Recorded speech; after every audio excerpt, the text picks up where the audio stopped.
Maseres Tuva Dafnoun, on commence Bezrat Hashem à la troisième ligne. Amar Rabbi Hila. Rabbi Hila a ramené encore une halakha qui a été instituée dans la ville de Husha par le grand Sanhedrin, le grand Bedin. Beusha et Kinu, ils ont institué là-bas dans la ville de Husha un Evasbez, celui qui dépense, qui donne de son argent à la Tzedaka, à l'Evasbez et Tamir Chomesh, qu'il ne donne pas plus qu'un cinquième de ce qu'il a aux pauvres.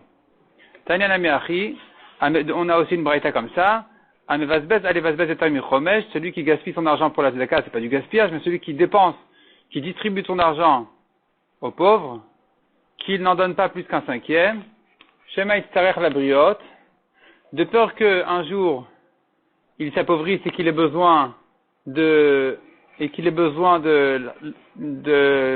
gens, quoi, de la tzedaka, que lui-même finalement il tombe sur la tzedaka. Donc c'est pour ça qu'on lui dit, a priori, de prendre ses précautions et de ne pas se vider complètement et rester sans rien.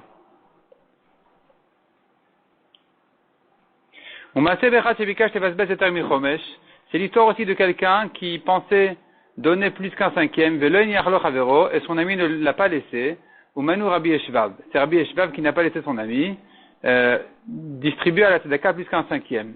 Amrela Rabbi Eshvav, c'est Rabbi Eshvav, il y en a qui disent que c'est lui qui voulait donner, son ami Rabbi Akiva ne lui a pas laissé donner plus qu'un cinquième. Amar Rav Nachman Vitema Ravacha Bar Yaakov. Rav Nachman ou Ravacha Bar Yaakov a ramené la preuve d'un pasuk sur ce cinquième en question. Maïkra, de quel pasuk on l'apprend? Mais Yaakov a promis à Hachem, tout ce que tu me donnes, Aser Asrenulach. Le dixième, je prélèverai à donner le dixième pour toi. Donc de cette répétition-là de Aser Asrenu, je comprends qu'il y a deux dixièmes à donner qui font un cinquième. Demande à Gemara, mais non, mais un dixième suivi d'un dixième, ça fait pas un cinquième. Vea Lodami Isura Batra, l'Isura Kama, parce que le deuxième dixième n'est pas autant que le premier dixième. S'il avait 1000, le premier dixième, c'est 100, il lui reste 900. Le deuxième dixième, c'est 90. Ça fait en tout 190. On n'est pas un cinquième qui est 200. Amar Avashi répond à la Gemara. Asre nous. Le mot asre nous veut dire, je vais le donner ce dixième-là. Ça veut dire le même dixième que le premier, je redonnerai. Donc les batra kikama, le dernier dixième sera le même autant que le premier, donc ça fait vraiment un cinquième. Tosfot explique de quelle manière on fait ce don-là. Tosfot alevasbez et tarmi chomesh, mais Faresh Birushalmi, le Yerushalmi explique, chez Pam Rishona yachol evasbez chomesh. La première fois, il donne un cinquième de tout ce qu'il a. Umikan ve'elach bechol shana veshana, et dorénavant chaque année, yiten chomesh arevach, il donne un cinquième de ce qu'il a gagné. C'est pas que chaque année, il doit redonner le cinquième de son capital, de ce qu'il a, mais au début, la première fois, il donne un cinquième de tout ce qu'il a. Et puis ensuite, il donne un cinquième de ce qu'il a gagné cette année. Amar Rav Shimi Barashi, Ushmot Halal Umitmatot Ve'olchot. Les trois dernières halachot qu'on a ramenées, qui ont été instituées dans la ville de Husha, elles vont en se diminuant. C'est-à-dire, on avait ramené au début Amar Rabbi Hila, Amar Resh Lakish, Mishum Rabbi Yehuda Bar Chanina. C'était la première halakha qu'on avait ramenée dans le daf précédent, qu'à Husha on a institué qu'un homme doit nourrir ses enfants petits. La deuxième halakha qui a été ramenée là-bas, c'était Rabbi Hila au nom de Resh Lakish et plus au nom de Rabbi Yehuda Bar Chanina, donc ça fait un chacham en moins. Et ici c'est la troisième halakha, c'est Rabbi Hila tout court. Donc au début on avait trois chachamim, après deux et après un. Donc halachot ushmuot halal umitmatot ve'olchot. Ces halachot là, elles vont en se diminuant. Vesimaner, le siman, pour savoir quel est l'ordre des halachot, pour savoir dans laquelle il y en a trois, dans laquelle il y en a deux, dans laquelle il y en a un. Ktanim, katvu ou bisbezu. La première halakha c'était ktanim, à savoir qu'un homme doit nourrir ses enfants petits, malgré que dans la Mishnah on a vu que c'est pas obligatoire. À Husha on a institué que 8. D'ailleurs, Tosfot dit là-bas, on ne parle pas des tout petits. Les tout petits, c'est vraiment un chiyuv. Selon tout le monde, il est obligé de les nourrir. Le premier Tosfot, dans la Moudbet du Daf même tête, dans la page d'avant, à Moudbet tout en haut, Keshem Ktanim, Tosfot a dit, Aval Ktane Ktanim le Kula al Machayav. Mais s'ils sont très petits, selon tout le monde, un homme est obligé de les nourrir. Ce qu'on a vu que dans la Mishnah, on n'était pas obligé de nourrir ses enfants petits. On parle à partir de l'âge de 6 ans, par exemple, où ils peuvent déjà demander de la tzedaka, demander aux gens de les aider. Mais avant ça, c'est sûr qu'un homme est obligé de les nourrir. Et à Usha, on est venu instituer que même des ktanim qui ne sont pas ktanim, pas tout petits, mais même des petits, un homme doit les nourrir. Donc ça, c'était la première halakha de ktanim qui avait été ramenée au nom de 3 Amoraïm. Rabbi Hila, au nom de Resh Lakish, au nom de Rabbi Yehuda Bar Hanina, je pense. La deuxième halakha, c'était katvu. Et la troisième, c'est ubizbezu. Ktanim, katvu, ubizbezu. Donc, ktanim, c'est la première halakha qu'on a ramené, un homme doit nourrir ses petits. Katvu, c'est un homme qui a donné tous ses biens à ses enfants. Les enfants doivent le nourrir.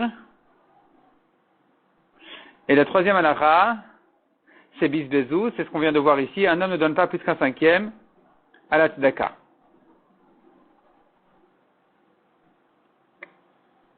Et le siman, pour s'en rappeler, ça, il prend un sens. C'est une phrase de siman, en fait, mais qui prend une tournure, qui a un sens. Ktanim katvu bizbezu. Ça voudrait dire, les enfants ont écrit et ont gaspillé. Mais en réalité, ce n'est qu'un siman pour se rappeler l'ordre des halachot. On continue dans la Gemara. Amar avitrak beusha itkinu. On a encore institué dans la ville de Usha. Shihe adam mitgalgel im beno ad 12 shana. Qu'un homme, il tourne avec son fils jusqu'à l'âge de 12 ans, gentiment. Et c'est-à-dire, si son fils ne veut pas étudier la Torah jusqu'à l'âge de 12 ans, il essaye gentiment de le rentrer dedans. Mikan ve'elach, mais à partir de l'âge de 12 ans, il y aurait des molech chayav. Il le laisse pas tranquille, il lui donne des coups, il ne lui donne pas son pain, il l'oblige à étudier. Et il demande à Gemara, est-ce que c'est comme ça? Ve'a amarle Rav Shmuel bar Shilat. Pourtant, Rav a dit à Rav Shmuel bar Shilat. Rav Shmuel bar Shilat était le grand professeur des élèves là-bas à l'école.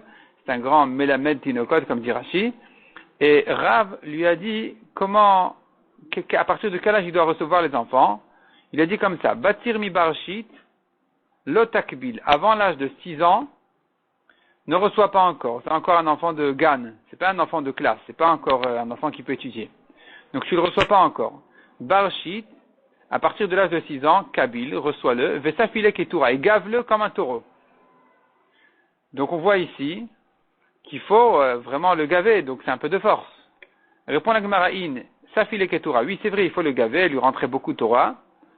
Ketura, ça veut dire comme un taureau, comme un bœuf, rentre-lui beaucoup de Torah, gave-le, miou, et non, il y aurait des molech chayav, mais sans le punir, sans être trop dur avec lui. Jusqu'à l'âge de 12 ans, où là il faut commencer à vraiment, s'il n'y est toujours pas, là il faut commencer à le punir durement. Mais Baïtema, ou bien, si tu veux, je te dis, Lokashi, la deuxième réponse de la Gemara, Al-Mikra, Al-Mishnah. C'est-à-dire, ce qu'on a dit, à partir de l'âge de 12 ans, de 6 ans, tu le reçois, mais gentiment. Gentiment, c'est pour, c'est-à-dire, il y a pour le Mikra, le Chumash, Torah, Nevim, Ktuvim, et pour la Mishnah.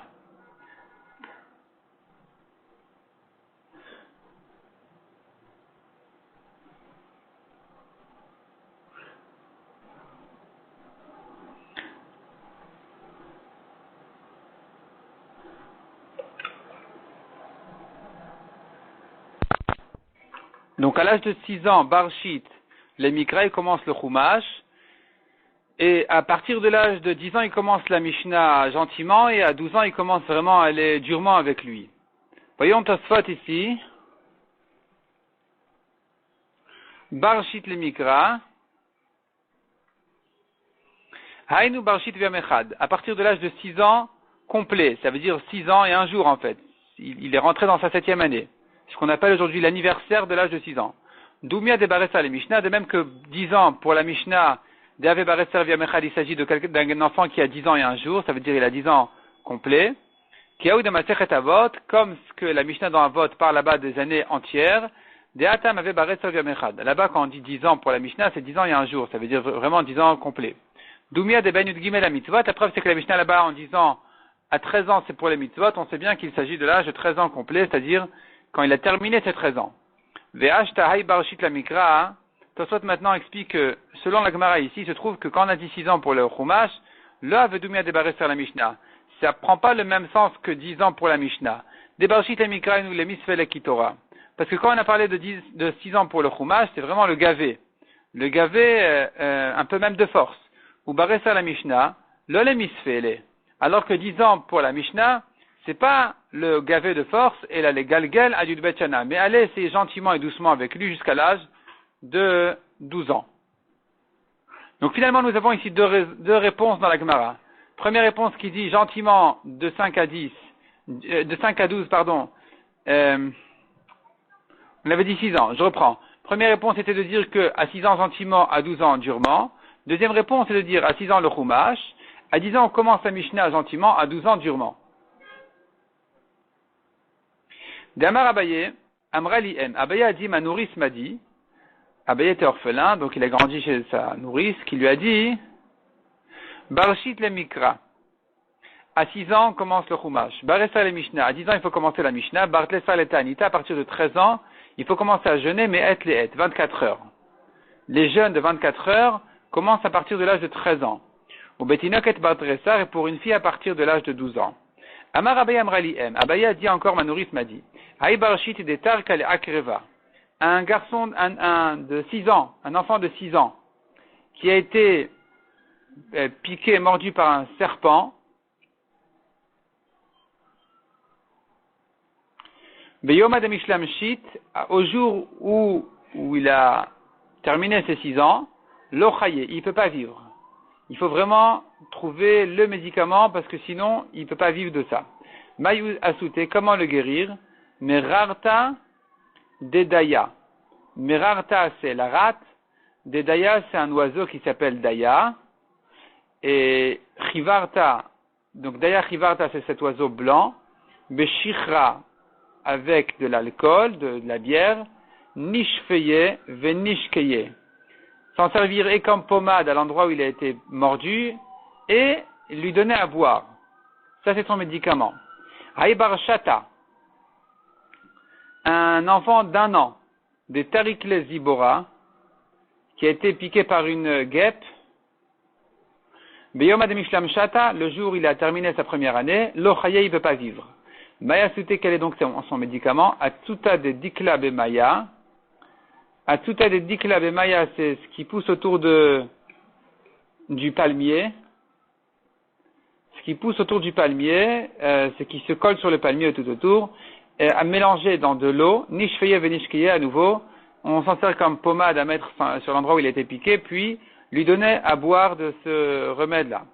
Amarav Katina, Kol Amachnis Adveno Pachot Ben Shesh, celui qui rentre son enfant à moins de 6 ans à l'école, Ratachara Veno Magio, il court après lui, et il n'arrive pas à le rattraper, à l'attraper. C'est-à-dire, Rashi explique, il envoie son enfant avant l'âge de 6 ans, c'est dangereux, il n'arrivera jamais, il essayera toujours de le rattraper, à lui rendre sa santé qu'il a perdue à cause de ça, il était trop petit, et il est toujours en danger de mort, tellement il est faible. Il n'arrivera jamais à réparer ce problème, cette faiblesse qu'il lui a fait. Ika de Amri, il y en a qui disent, ses amis, il y en a qui disent que ce sont ses amis qui vont lui courir pour le rattraper en Torah, et ils n'arriveront jamais à le rattraper en Torah tellement il est fort en Torah. Vetarvayu itneu, et les deux choses sont vraies. Chalish vegamir, il est plus faible, mais il est plus fort en Torah. Iba itema de kachish adebari. Deuxième réponse, ça dépend. Si c'est un enfant qui est faible de nature, là c'est dangereux. Mais si c'est un enfant qui est en bonne santé toujours, alors il est fort, alors lui il n'y a pas de problème de l'envoyer avant l'âge de 6 ans, au contraire, ses amis n'arriveront pas à le rattraper en Torah.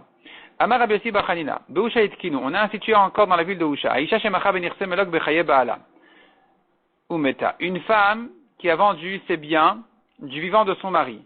Ses biens, c'est-à-dire les biens dont elle garde le capital, tel quel, et le mari peut en profiter tant qu'il est marié. Cette femme-là, elle est morte. Entre-temps, ça a été vendu. Habal Motim Yad ala Kochot. Le mari peut récupérer ses biens des mains des acheteurs. C'est-à-dire, il pourra leur dire, écoutez, on vous a vendu cette maison, ce terrain, après mon mariage. Or, je suis l'héritier de ma femme. je suis comme le premier acheteur de ma femme, avant vous je les ai achetés, donc vous devez me les rendre gratuitement. Ashkecher Rav Yitzhak bar Yosef le Rabbi Avaou de Avakai, Rav Yitzhak bar Yosef a rencontré Rabbi Avaou qui se tenait B'Ochlusa de Usha. B'Ochlusa de Usha, c'est là où il y a le grand monde à Usha. Amarle man maradishmata de Usha. Il a dit qui est l'auteur, qui est celui qui a dit cette halakha de Usha. Amarle Rabbi Yossi bar Hanina.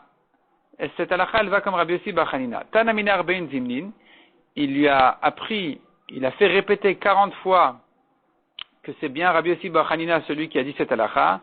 Vedamile kema de mancha lebekiste. Jusqu'à ce que ça lui semblait comme si vraiment c'était dans sa poche.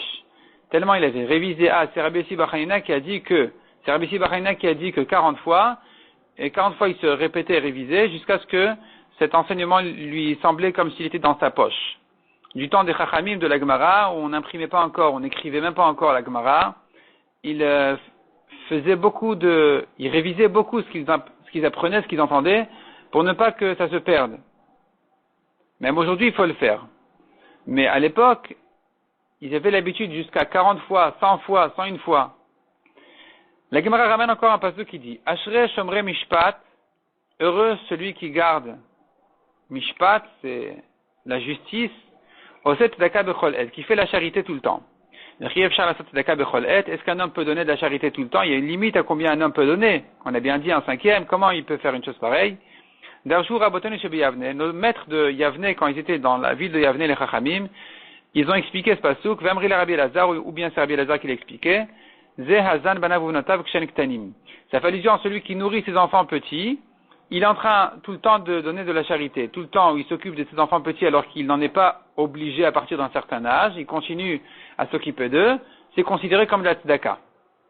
Comme de la tzedaka qui n'a pas d'arrêt en fait, parce qu'il est toujours en train, ils sont toujours soutenus par lui. Rabbi Shmuel bar Nachmani Amar, Zam Gadol Yatom Ve'Yetoma B'Toch Beto, lui il explique, ça fait allusion à celui qui fait grandir un orphelin ou une orpheline dans sa maison, ou Masian et il est mari, c'est sur lui que le pasuk a dit, c'est quelqu'un qui fait de la tzedaka tout le temps. Ron va'osher bebeto, vetilkato omedet laad. La richesse chez lui à la maison, et sa tzedaka lui tient pour toujours. De quoi il s'agit? Ravuna ve'Ravchizda. Deux explications. Chadamar zalomet Torah umelamda. Un dit celui qui étudie la Torah et qui l'enseigne. C'est sur lui qu'on dit, il a la richesse chez lui parce qu'il la garde, sa Torah. Il l'a pas perdue en la donnant aux autres. Et en même temps, il a de la tzedaka qui lui tient pour tout le temps, c'est la Torah qui l'enseigne. Vechadamar est le deuxième dit, Zakotev Torah Nedim Uktuvim ou Mashilan Lacherim. Il s'agit de quelqu'un qui écrit des livres de Torah, de Nevim et de Ktuvim. Autrement dit, aujourd'hui, on dirait quelqu'un qui achète des Sfarim, qui achète des livres de Torah, et il les prête, il les offre dans les endroits où on les étudie, et donc les autres les utilisent grâce à lui, ou il les prête même, et donc lui, il a la richesse à lui-même, et parce que c'est à lui, ça lui appartient, et en même temps, il y a de la tzedaka qui se fait tout le temps quand les autres en profitent. Encore un pasuk, Vanim el vanecha shalom al Israël. Donc le pasuk dit, tu verras des fils à tes fils, la paix sur Israël. Amar Rabbi Yoshua ben Levi, Kevan shebanim el vanecha shalom al Israël. Puisqu'il y a des enfants à tes enfants, la paix sur Israël.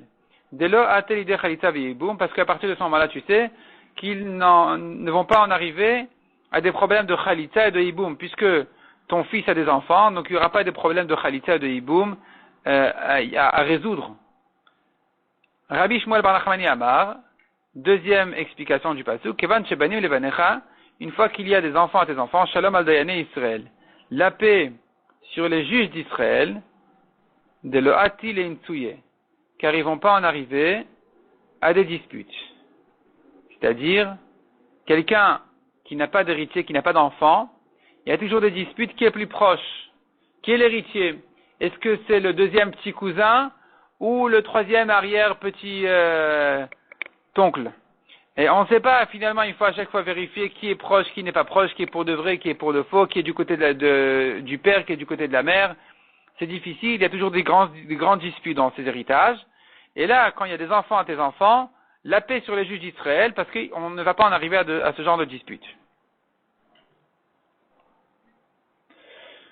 Darash, Zemidrash Darash Rabbi Elazar Lifnei Chachamim Vechule. Donc on a vu dans la Mishnah, ça c'est ce qui a été enseigné par Rabbi Elazar Ben Azaria, devant les Chachamim à Yavne, qu'on compare les fils aux filles, plutôt les filles aux fils, de même que les fils n'héritent qu'après la mort de leur père, de la même manière les filles ne sont nourries qu'après la mort de leur père, mais un homme de son vivant n'a pas l'obligation de nourrir ses enfants.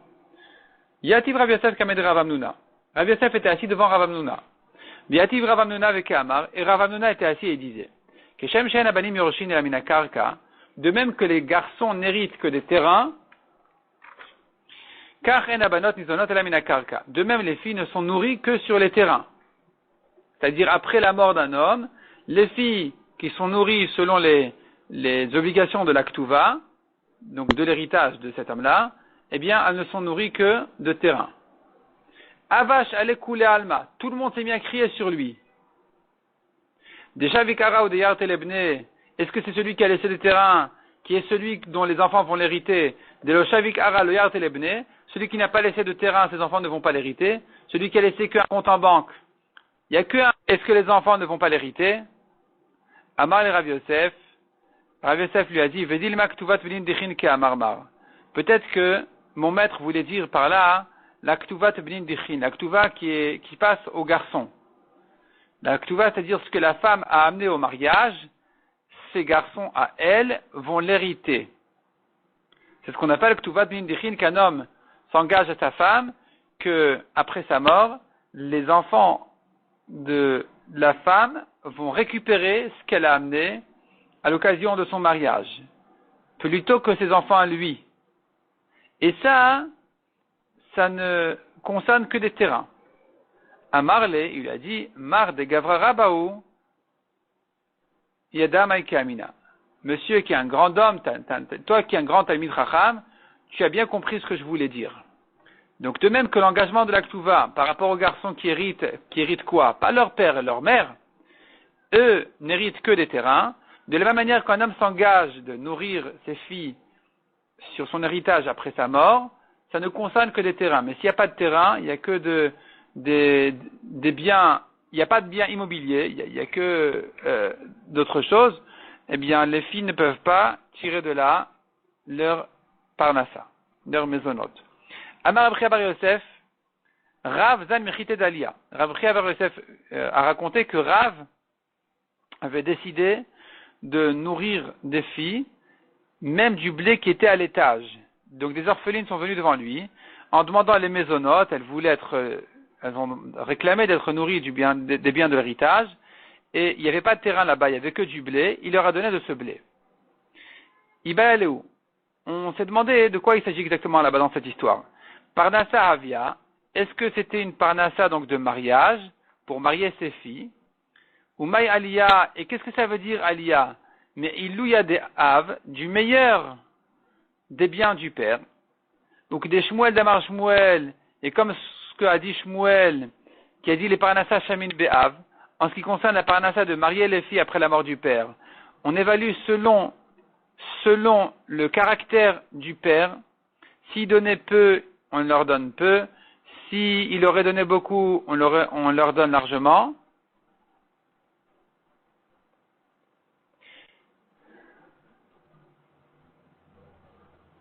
Et puisque c'est comme ça, donc il n'y a pas de différence maintenant entre des terrains ou bien du blé, ça revient au même, c'est qu'une question de générosité.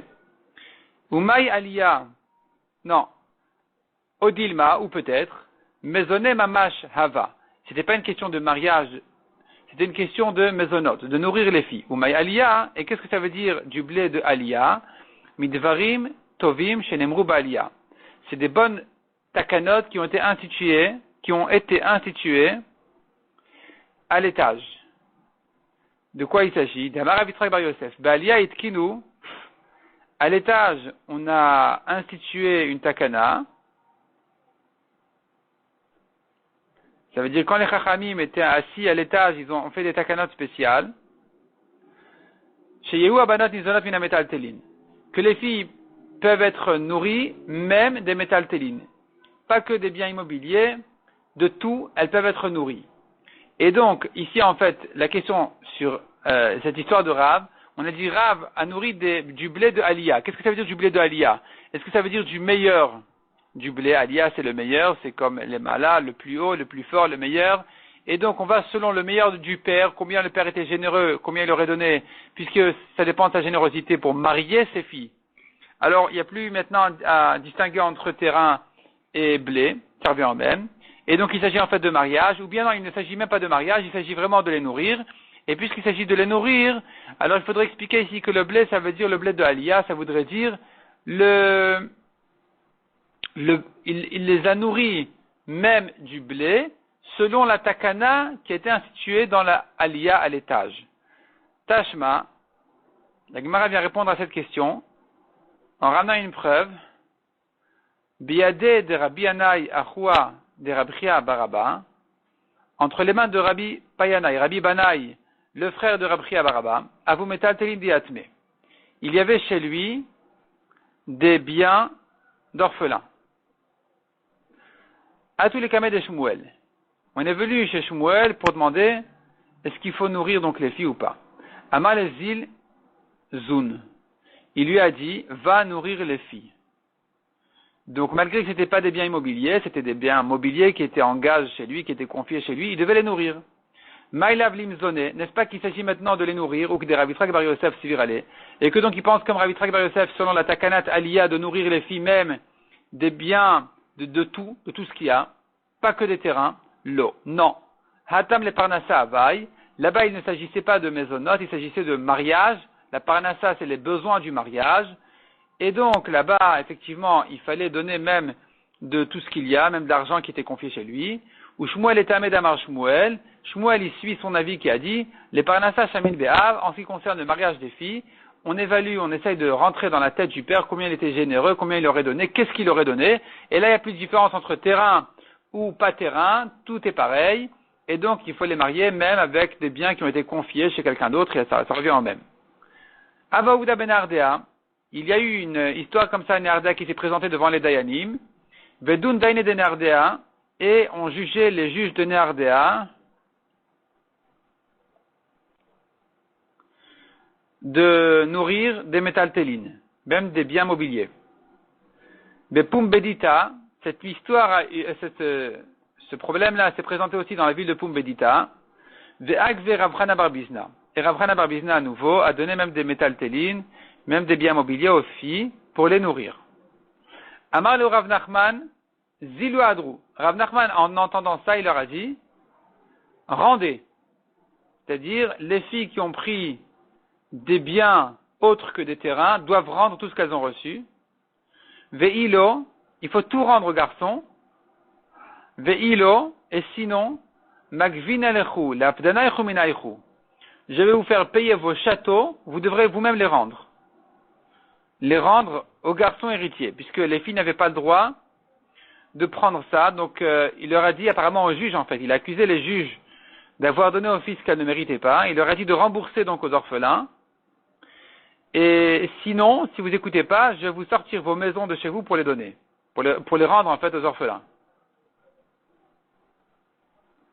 Rabbi Ami et Rabbi Assi, ça vous la misanie métal télé. À nouveau, la Gemara ramène encore cette discussion-là, est-ce qu'on donne aux filles des métal télines ou pas? Donc Rabbi Ami et Rabbi Assi pensaient donner des biens mobiliers, des métal télines. Amar le Rabbi Yaakov Baridi. Rabbi Yaakov Baridi ne les a pas laissés, il leur a dit, Milta, une chose, des Rabbi Yochanan Veresh Lakish Lavdu Baouvda, dont Rabbi Yochanan et Resh Lakish n'ont pas osé faire, n'ont pas osé trancher comme ça l'alacha de donner et de nourrir les filles de métal télines. Atun Avdin Baouvda, vous qui n'êtes pas leur auteur de Rabbi Yochanan et Resh Lakish, vous pensez le faire, vous osez le faire. À nouveau, Rabbi Elazar, ça parle des misanim métal télines. Rabbi Elazar pensait aussi nourrir les filles des métal télines, des biens mobiliers. Amar lefanav Rabbi Shimon ben Eliakim.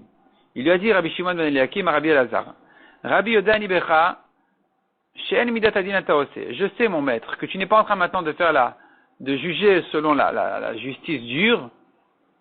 Et la midat rachmanout, simplement tu as pitié des filles, donc c'est pour ça que tu veux leur donner de les nourrir.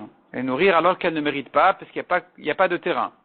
Et la Shema Yirua Talmidim, Vekveu Alacha Ledorot. Peut-être que les élèves vont voir, ils vont croire que c'est comme ça l'Alacha, et ils vont fixer comme ça l'Alacha aux générations à venir, donc il ne faut pas faire comme ça. Même si dans ce contexte-là, il y a lieu de dire aux orphelins de nourrir leurs sœurs, de nourrir les filles, même s'ils ne sont pas chayav minadin parce qu'il n'y a pas de terrain, Mais quand on va te voir faire comme ça, on va croire que c'est comme ça la halakha. Un homme est venu chez Rabbi Yosef, il leur a dit, Havulem mitamred al-Boudia. Donnez lui à elle, Havula, donnez à la fille, mitamre des dates d'al-Boudia, qui sont sur les tapis les sortes de tapis de roseau sur lesquels les dates tombent du palmier. Et donc c'est vraiment des métal téni. C'est pas du tout, c'est des fruits là, c'est pas des terrains. Et pourtant il leur a dit de nourrir les filles en leur donnant même ces dates là. Amar le Abaye lui a dit, Iluba al Chovava, s'il était un créancier, Kai Gavna, de cette manière-là, Mia Vayev Lemar, est-ce que mon maître lui aurait donné? C'est pas des terrains ici. C'est-à-dire comme ça. Même un créancier qui a plus de droits, il peut même prendre des terrains qui ont été vendus entre-temps de son emprunteur. Il n'a pas le droit quand même de prendre des métaltélines des orphelins. Il peut prendre que les terrains des orphelins qu'ils ont hérités, mais pas des dates, pas des fruits. Et alors ici, tu veux donner aux filles qui ont moins de droits que le créancier, parce qu'elles ne peuvent pas prendre pour leur nourriture, elles ne peuvent pas se nourrir de ce qui a été vendu. Donc, Kalvachomer, qu'elles n'ont pas de droit sur les fruits. Amarle, il a répondu, de Chazia le Boudia Kamina. J'ai pas dit les dates qui sont tombées déjà sur les tapis, je ne parle que des dates qui sont proches à être cueillies, qui sont presque mûres déjà, mais elles sont encore attachées à l'arbre. Ça, c'est considéré encore comme de l'immobilier, comme des terrains, et c'est ça que j'ai dit qu'il faut donner aux filles. Demande à Gemara sauf kol haomed ligzos kegazuz dami. Finalement, la Gemara dit, mais puisque c'est encore, tout ce qui est destiné à être cueilli, c'est comme si ça avait déjà été cueilli, donc c'est plus considéré comme un terrain, c'est considéré comme des fruits. Comment tu peux le donner aux filles? Répond la Gemara, des tzrich aledik la kamina. Il s'agit d'un cas où les fruits ont encore besoin de l'arbre, et donc, tu peux pas dire, c'est destiné à être cueilli. Parce que à cette étape-là, là, on en est aujourd'hui, on n'en est pas là, c'est encore attaché à la terre, et c'est encore besoin de la terre, donc c'est encore considéré comme des terrains, et donc on peut les donner, on doit les donner aux filles. Mais effectivement, une fois que ça a été cueilli, les filles ne les prennent pas pour leur maisonnote, pour leur nourriture.